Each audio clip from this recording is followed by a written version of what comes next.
Welcome to part two of this interview. We need to talk about the disasters. And unfortunately, that's some of the most painful lessons, as we talked about with the scrapes and bruises that can happen in real estate investing. People just, they don't even want to think that that could possibly happen. And then when it does happen, this is another thing I would love for you to expand on, because when it happens, it's important to learn the lesson and figure out a way out of it. Welcome to the Jennifer J. Hammond Podcast. Jennifer is a licensed realtor, educator, speaker, and best-selling author. Jennifer's goal is to help you find your yay in every day. Let's talk about what are some of the disasters that could happen, because I think that's also one of those that so often is not talked about. So what did you experience? It was a fire?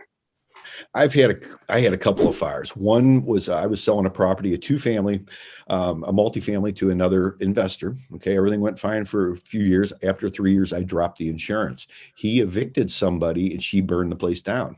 Oh, He went to jail. He stopped paying me because he didn't go on and put insurance on the deal.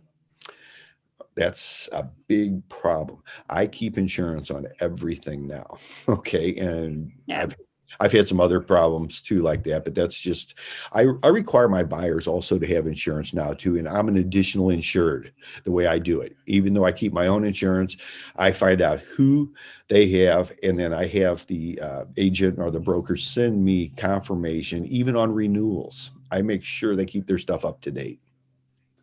Yeah, and I think the insurance conversation, I know you've been with me in Clubhouse and other places where we've gone on deep dives on insurance, and I'm definitely going to have one of my favorite insurance people back just to talk about that, because we need to talk about the disasters. And unfortunately, that's some of the most painful lessons, as we talked about with the scrapes and bruises that can happen in real estate investing.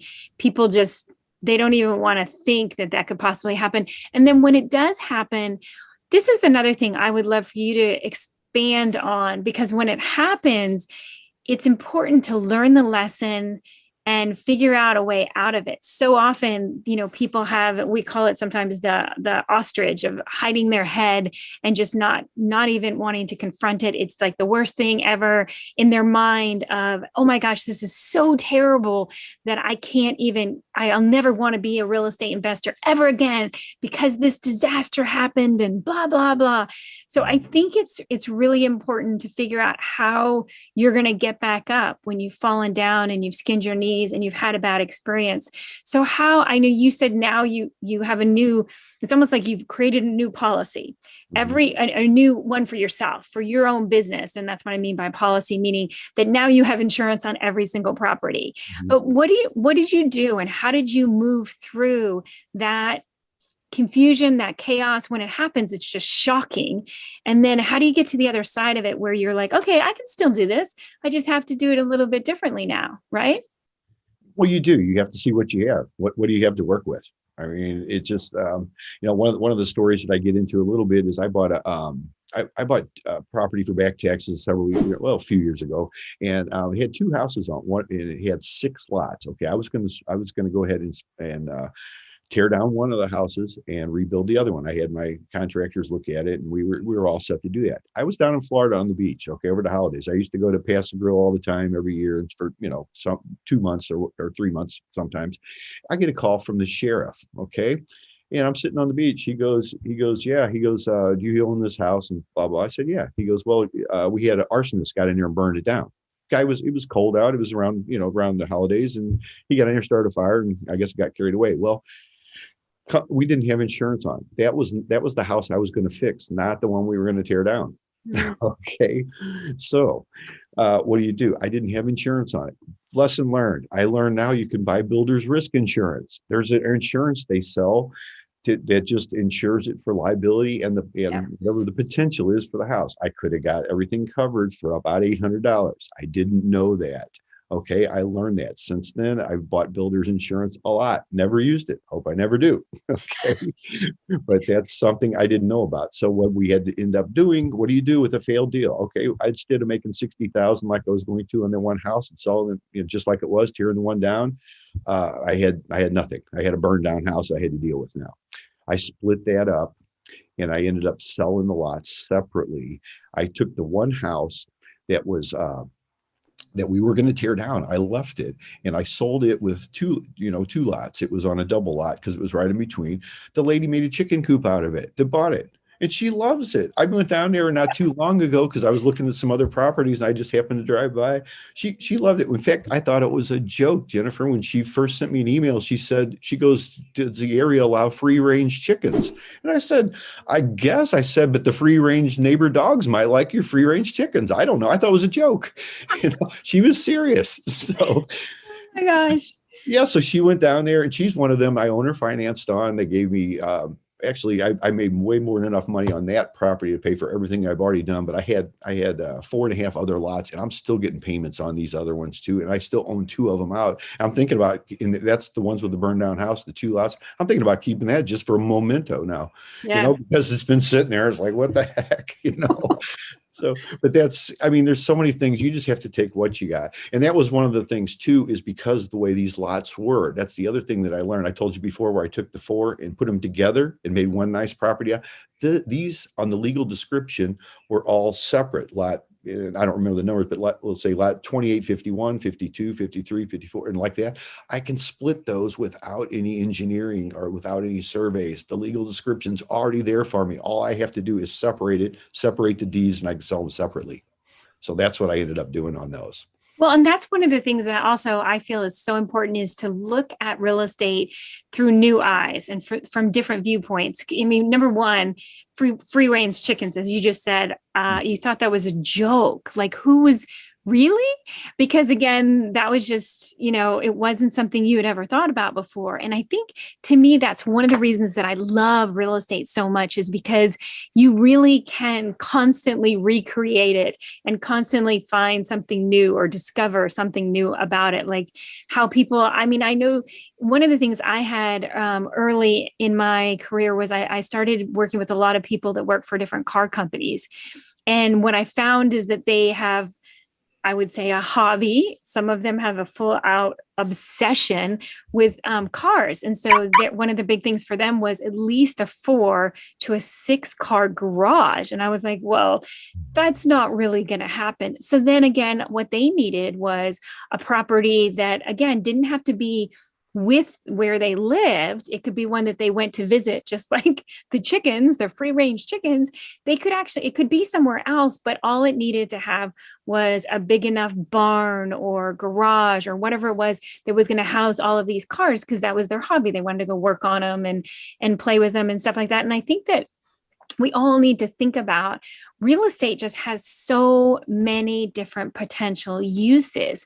And so it's always important to look at, and that's the reason I like that book that you created, F.R.E.D, winning with F.R.E.D, winning with failed real estate deals, because there's so many deals out there that you could be the one who's not making it work because you don't see all the different viewpoints of how it could be used. Or like you just talked about, putting properties together. So understanding who is it out there who might benefit if you put these properties together, or how could we change the use? Could it be changed into a commercial property, or, multi-family, like if it's a 3-unit or a 4-unit or something. So again, looking at it where you can change something about it to make it more attractive. And I'm curious, where do you feel like you got that skill? Because you seem to do that a lot. Where it came from was just probably because the failed deals, Jennifer. It's probably just because things didn't work. And, there's always, as you know, 2 ways to look at things. You can either say, put your head in the sand like you talked about, or you can say, well, okay, what do we got now? Because there's no way we're going to know tomorrow.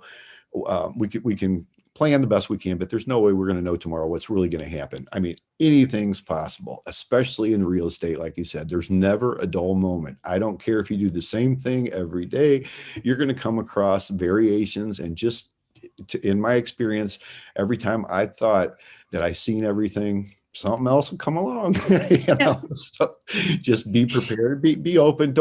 I just say, don't let disasters ruin everything you're doing. Just see what you can do with it. They don't all work out perfect. I think that always reminds me, and I know I've said this a million times, but it reminds me of when there's a storm. Like yesterday, we had a really big storm in Washington, D.C., and there was flash flood warnings, and it was this crazy storm. And I remember, there's just so many different things that make it a challenge. Like it makes the driving around in traffic really challenging. It makes some of the things that I was trying to do. I was trying to get photos of a particular new property listing, and it was making that a challenge. I mean, there were just so many challenges that were happening with it. And immediately when I find myself getting frustrated, I was like, okay. So how could I look at this from a different viewpoint? And I immediately was thinking, oh, you know how fun it is to watch ducks? They love the rain. They just makes them super happy. They are hilarious if you ever spend time watching ducks. Or if you take the time to look up, a lot of times you will all of a sudden discover a rainbow in the middle of a storm. So there are things that you're not going to find a rainbow on a super bright sunny day when everything's perfect, and I think it's really important to always try to find a different viewpoint, a different way that we can look at something so that it does become something positive in our lives. And I think, going from when a property burns down and you're like, what? And I have some amazing stories as well. And that's why I love the acronym F.R.E.D of the failed real estate deals, because we can win. We can have success with failed real estate deals. It's just a matter of deciding, okay, first of all, I think the takeaway here is deciding, okay, it's okay for this to have happened. It's just time for me to look at it from a different viewpoint and be creative. And to me, that's like why I think real estate investors who are successful in one way or another are as creative as somebody who's like an artist or, a musician, in the fact, because you have to be able to bounce back, and you have to also do it in a way where your attitude is very much about how can you be of service to others, right? Absolutely. And I've got a lot of that from my mother too. She passed away a few years ago, but she would always say to us, I was talking to my sister, one of my sisters the other day. I got 4 younger sisters, but I was talking to them. We were talking about mom, and they used to get so frustrated. I said, oh, you too, because she would say we have something major. And of course, when you're a kid, everything seems to be major. Yeah. It's still, first time in the world, whatever happened, your friend moved away or whoever, but or some, there were usually more disasters than that. But I would always say, well, what can you do about it? Okay, can you do anything about that? Or what can you do? So you'd had to think, and it would make you kind of not really mad, but it's like, what do you mean? Look at this. Look at what I'm going through. She goes, did the sun come up today? Are you still breathing air? Do we have dinner coming up? I mean, she would come up with all these little things, and it's like, absolutely right. So I stop and think about that today when things go wrong. And I don't want to say I laugh, but I have to smile thinking, yeah, mom, sun came up today. Yes, I'm going to have dinner later. Yes, I've got a roof over my head tonight. I just have to go back and think about that. So, and my youngest sister, Shelly, was saying, they used to make me so mad when mom would say that. I said, I know. I said, I went through about 10 years more of it than you did, So, but that's just, you just have to look at it, because you're going to have, failures. And are they really failures, or are they lessons? I mean, that's what you got to see. What can I learn from this? Because it's going to happen anyway. That's why I say it's a viewpoint also, that it's very much about what is your viewpoint? Is your viewpoint really interesting in that you're like, what can I learn from this? Or is your viewpoint, this is a disaster and I'm so unhappy and this is not working out for me and blah, blah, blah. So with real estate, there are always going to be real estate failed deals. And so how can we find a way to make them successful? So number one, it starts with, and sometimes I think mindset is a word that is so overused. But I think it's so important, that attitude of gratitude and that attitude of, hey, so how can I be more creative in this situation? And to me, that's why I go back to thinking of it as an artist of, and however you define art in your mind. Does that mean like somebody who creates music, or is somebody who creates extraordinary photography, or somebody who creates extraordinary paintings? Whatever that art is for you, right? It's so important to find a way to be creative with real estate deals. And then it's totally, the sky's the limit on how you can make money, whether it's residual money, which of course we're going to do in the future. You and I, John, I would definitely do a whole lot on passive income and why that residual income is so critical. And, having gone through this pandemic, 2020 and now 2021, it is definitely, I think we're all seeing things from a different viewpoint, and that's critical to success. Like if I thought there was 3 things that you have to have to be successful in real estate, is number 1, being able to see things from a different viewpoint. Like you just said, even when disaster hits, you need to be able to see things from a different viewpoint. But also, and even you just used the example about the free range chickens. What? Free range chickens? And you thought it was just a joke. I think that, just like I've had people say, well, I want to know if I can have my bees up on the roof in Washington, D.C. if I buy a condo unit there. And I was like, the same thing came across my mind. I was like, is he joking with me? Or, and I'd look at the wife, is he joking? And then I'm like, are you allowed to have bees on the roof in Washington, D.C.? And then I'm like, wow, I totally looked at things in a completely new way now. And I realized that you have to look at it from the different viewpoint. The other thing is, I think to be successful in real estate investing, you also have to be able to, like your mom's lesson, you have to be able to say, hey, when it all goes crazy, to think it's not the end of the world. It's now, this is a time that I become an artist. I become the creative person. I learn to figure out a new solution to this. And I think that I've interviewed a bunch of entrepreneurs, and I think you'd probably agree that one of the major success principles that we have to apply in our lives as real estate investors is that desire to love the problem. You just love that problem, because by loving that problem, that creating a solution is also going to help others. And then 3, of course, the thing I think that you also exemplify that I think is so important to be successful in real estate investing is to share your knowledge. And, from the book that I'm holding in my hands, Secrets of a Dillionaire, to you creating the word dillionaire, you're always finding a way to share what you've learned. So, because just like you and I both have had just an extraordinary opportunity to meet with, Robert Allen and to learn from him, you're also passing the knowledge of what you've learned on to other people. So before we run out of time, I can't believe how fast that hour goes. I want you to describe, because we kind of went off on our little side roads there for a second, but will you describe, you have this, all of your different books use the word dealionaire, DEAL, so like a deal, but then millionaire, so it's a dealionaire. So talk about, why did you come up with that word? It's your word, and why is that such an important concept with real estate investing? Well, the way we came up with it, actually, I was down in Texas, and we were in Galveston on the beach, and I was in the process of writing this book. I had all these ideas in my head, which I've done with a lot of things. Most of them were sticky notes in my drawer, of all these things I've done. I was trying to put together, and I said, well, what is this? Well, these are all deals. And the reason I came up with the dealionaire is because, it's like a millionaire, but see, the average person, when you first get into that, what I've learned is you want to learn how to do little deals that you can apply to big deals, because little deals won't hurt you as bad. If you lose, like I said, when I first drove down to Arkansas, if I would have lost $500, that was a deal I could have absorbed. Okay. As it turned out, I lost a lot more because I didn't do that, but that's okay. But you can apply, they're all deals. In fact, I work with a small group of students with some advanced training, that I do by application. And the certificate I give out is a PSD. It's a problem-solving dealionaire.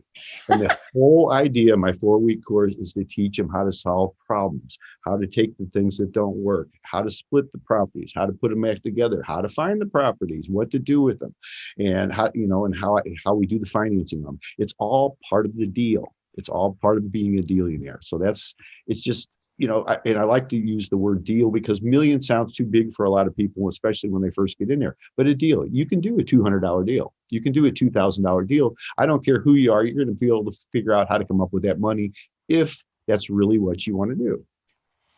So that's where it came about. And I think that's the key for all the success is if you desire to be successful in anything you do in life, but especially real estate investing, you just have to decide that you're going to be a problem solver and that it's almost like taking a different viewpoint on it and realizing, hey, it's cool to be a problem solver. This is an exciting thing. Whereas I think, like you were talking about when your mom was telling you that lesson, when we were younger, we were like, a problem? I don't want a problem. A problem is a problem. And it's almost like you just get stuck in it. You're stuck with the upset of it. And you're like, I don't want to look at it a different way. The problem with that, though, which I found, is you have to relive that experience over and over and over. Why do you want to do that to yourself? Learn the lesson.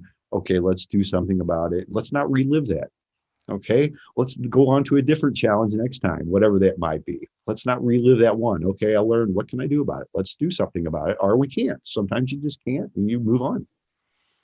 And I think I think that's the critical part, is that so often with real estate deals, people are like, wait a minute, I learned you do blah, you do A, B, C, and that's it. And then I get success. And like, well, doesn't always happen that way. That might be the ideal scene, the perfect scenario, but it's not the way that it always happens. And you have to be okay with, again, I've heard the word pivot, learning to be flexible on different scenarios. It's really important that you are comfortable with whatever crazy thing happens. And it's funny, I think about sometimes just driving. We get so much into the routine of driving. I call it becoming the robot. Mm-hmm. Because it's so interesting when we all of a sudden start doing something and then we lose our creativity. We lose being there in the now of it, because you've done it so many times that, of course, nothing could go wrong. And then, something does go different than you were expecting. And how quick are you into actually reacting to a situation that's happened to you? And of course, you want to always be flexible. Like I said, love the problem when it comes up in real estate. So as we go into our last 10 minutes of this, I wanted to make sure we talk about, your book is Secrets of a Dillionaire, but I love your subtitle is Creating Wealth One Small Deal at a Time. And something you said earlier that I think I've heard people talk about before is that, I don't want to have 300 tiny little deals, because that would just be overwhelming to me. What I really would rather have is like just 3 deals that are bringing me millions of dollars. Mm-hmm. And something you said earlier, I would love for you to expand upon a little bit more. And that's that you can learn a lot from the little problems, and then you can go ahead, or the little deals, I should say, because they're little problems, mm-hmm. because they have small money amounts. That's the only reason I call them little. Mm-hmm. But talk about why is it important to have, to start in whatever your comfort zone is? Well, we all have a different amount of money that we're willing to risk or lose or invest, or, however you want to look at it. I don't care how much money you have. And I go back using myself for the example. I would start off, if you're brand new in real estate, doing some small deals. Okay. People get in fact, with our, real estate groups and some of the organizations and some of our community, people will come in and they have these preconceived ideas that they've heard. My uncle had rental properties, he did great. Or my uncle had rental properties, he did bad. I mean, you get all kinds of stories, and it really comes from our own perspective.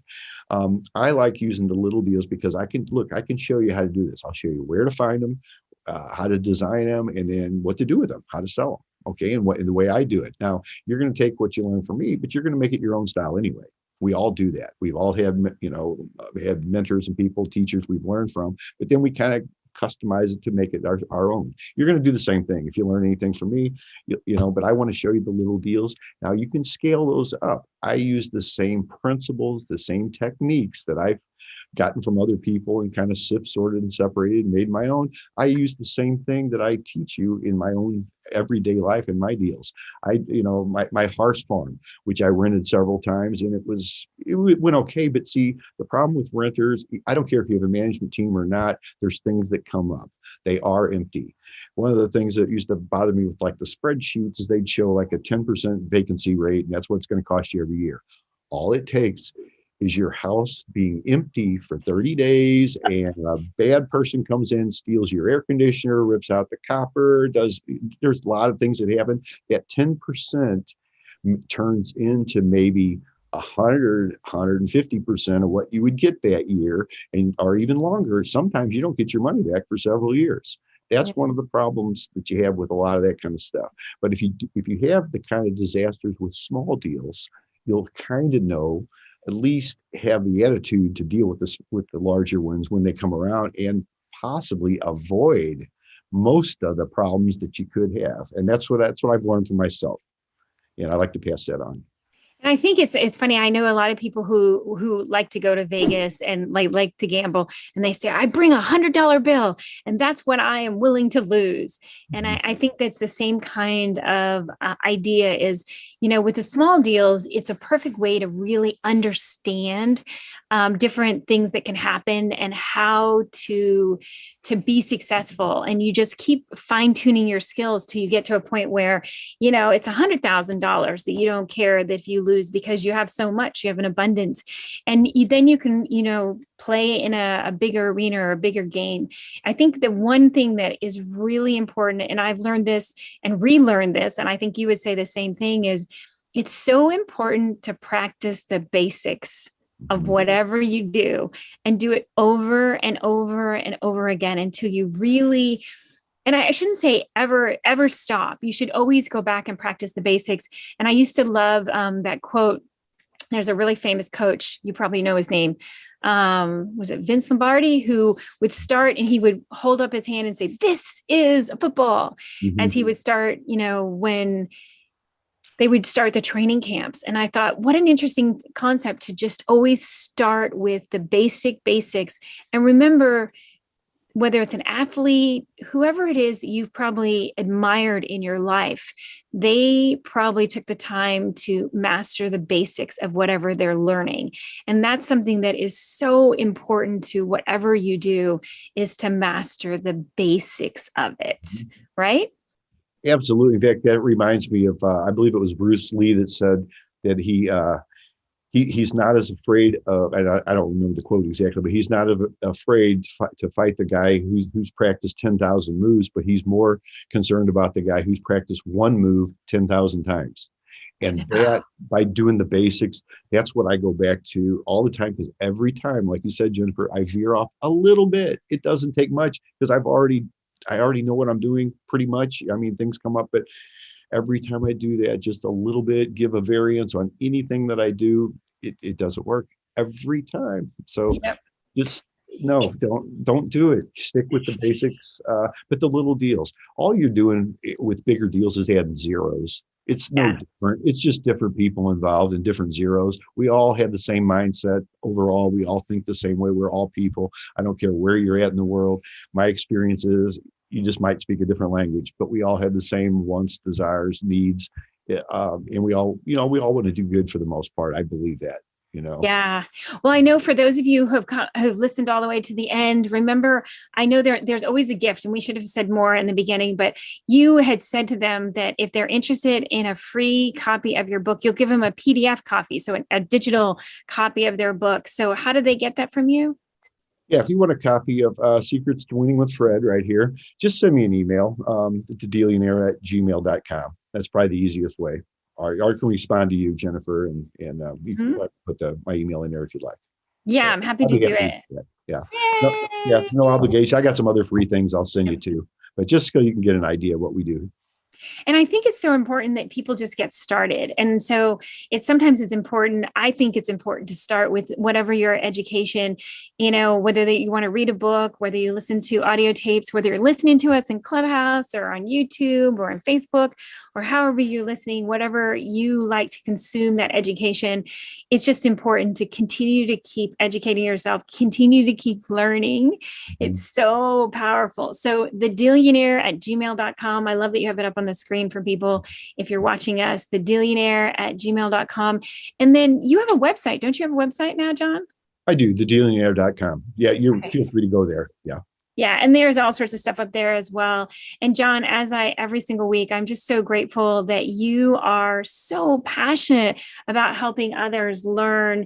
And I'm so thankful for our friendship as well. Thank you. Thank you for being here. Yay!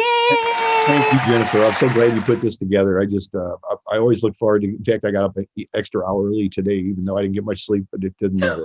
Anytime I'm going to talk to you, I love getting here. So thank you so much. Well, and I thank you for that. And I was going to say, and that's also next week. I hope you'll come and hang out in Clubhouse while Linda. We're going to just grill Linda on Linda DeMarlar. She is, they call her the tax lady, and she is a media darling in a lot of ways because she loves to go on TV and on radio and podcasts and YouTube and everything. She does amazing, amazing stuff. So let's go ahead. So next week for sure, please come to Clubhouse and hang out with us. And definitely, if you have any questions, you, John, or anyone, if you're listening right now, you have questions, tax questions, go ahead and email me.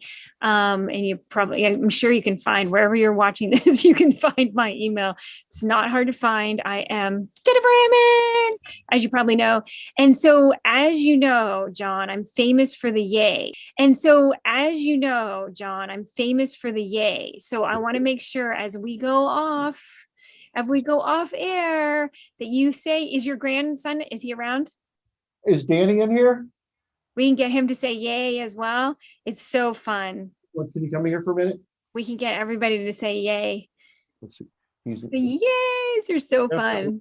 Oh, is he going to come? I'm Really? so happy. He's coming? See if we can do a buddy. a yay. He's on his way here. Okay, He's in the good. other room. He's watching cartoons, I think. I'm not sure what he's doing. What's his name? Danny. Danny. Yeah. Danny, my 3-year-old grandson. Danny's going to say yay. He's going to end the show with us. Okay. Jennifer, say yay! Yay! Yay! There you go. Yay! Okay, one more time. One more. Yay! Yay!